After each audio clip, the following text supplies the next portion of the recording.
तो आप जो बोल रहे हैं कि क्योंकि मैंने एनडीए की कुंडली के हिसाब से कहा था, एनडीए की कुंडली, अब हम चंद्रबाबू नायडू की बात कर रहे हैं, ठीक है।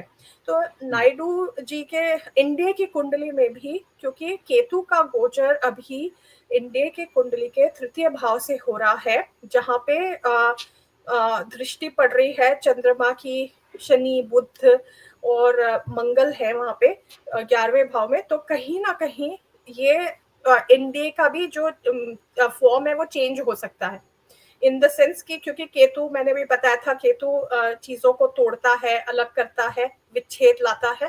तो जो अभी जो एनडीए दिख रहा है, हो सकता है कि वो एनडीए आगे चल के ना रहे, वो चेंज हो जाए, पीपल पार्टीज में leave, and who knows, it is going to be explosive. Ketu का जो ये ट्रांजिट है इस साल मई से, एनडीए की स्थिति ठीक नहीं है, जब से केतु का गोचर कन्या राशि में।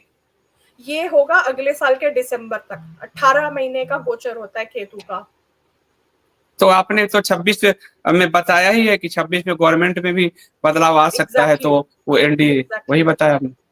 जी जी, वही तो है। दो चीजें यहाँ पर क्लियर होती है कि एक फिर हम आगे चलते हैं। एक तो एनडीए का पोजीशन है खराब होगा, तो चंद्रबाबू नायडू की तरफ जा रहा है। और अगर बिहार चुनाव, आपने इधर कहा कि ईस्ट में कोई चुनाव ये हार भी सकती है, तो अगर ईस्ट में नीतीश कुमार भी एनडीए में है, अगर हारते हैं तो नीतीश और चंद्रबाबू नायडू, इसी 2 बैसाखी पे ये सरकार है, वो एनडीए के साथ कुछ झोला हो सकता है। हाँ हाँ, सत्ता परिवर्तन बिहार में, सत्ता परिवर्तन आपने कहा है कि ईस्ट में हो सकता है सत्ता परिवर्तन, तो ईस्ट में अभी इस साल बिहार चुनाव है, अगले साल बंगाल चुनाव है, दोनों ईस्ट में है। तो बिहार चुनाव में भी एक एनडीए का पार्टनर है नीतीश कुमार, और उधर जो है चंद्रबाबू नायडू धोखा देने के लिए माहिर रहे हैं, उसमें किसी को कोई शक नहीं होना चाहिए।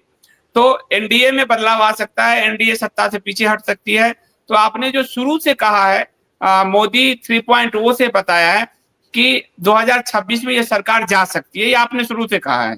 हमने तो शुरू से कहा था, उस समय लोग हमारे ऊपर वो करते थे कि हंसी उड़ाते थे कि ये क्या बोल रहे हो, मोदी जी तो 100 साल तक रहेंगे, वो तो हमेशा रहेंगे, हमेशा आएंगे, ऐसे करके हम। और अब देखिए वही चीजें हो रही हैं, मतलब हो रही उसी ओर जा रही है। 26 तक अविश्वास नहीं होता उस पर। अब तो 26 तक यह है कि 26 सितंबर जो इन्होंने नवंबर तक बताया है, जो 18 महीने का काल है, उसमें सत्ता में परिवर्तन, यानी इस मई से ये काम शुरू हो चुका है, और अगले 26 नवंबर तक बीच में कभी भी वो ड्यूरेशन है कि सत्ता में बदलाव आ सकता है, लीडरशिप में बदलाव आ सकता है। तो एक बात श्वेता जी के इस बात से ये निकला। दूसरा निकला कि ईस्ट साइड में सत्ता परिवर्तन हो सकता है, जहां बिहार बंगाल में चुनाव हो रहे हैं। तीसरी सबसे बड़ी बात है कि नवंबर 2025 से मोदी जी बिल्कुल आइसोलेटेड होते चले जाएंगे, वो बीमारी की वजह से हो या किसी भी कारण से हो। राष्ट्रपति के लिए भी करते हैं तो वो अपने आप को आइसोलेटेड ही पाएंगे, क्योंकि राष्ट्रपति आइसोलेटेड वो पोस्ट ही एक तरह से होता है। तो बहुत वो आइसोलेटेड हो जाएंगे, और उन पर खतरे भी हैं, सत्ता को लेकर भी, जान को लेकर भी, बीमारी की तरफ से भी, तो उन पर वो खतरे भी हैं। तो वो पोजीशंस अभी दिख रही है, लगातार दिख रही है।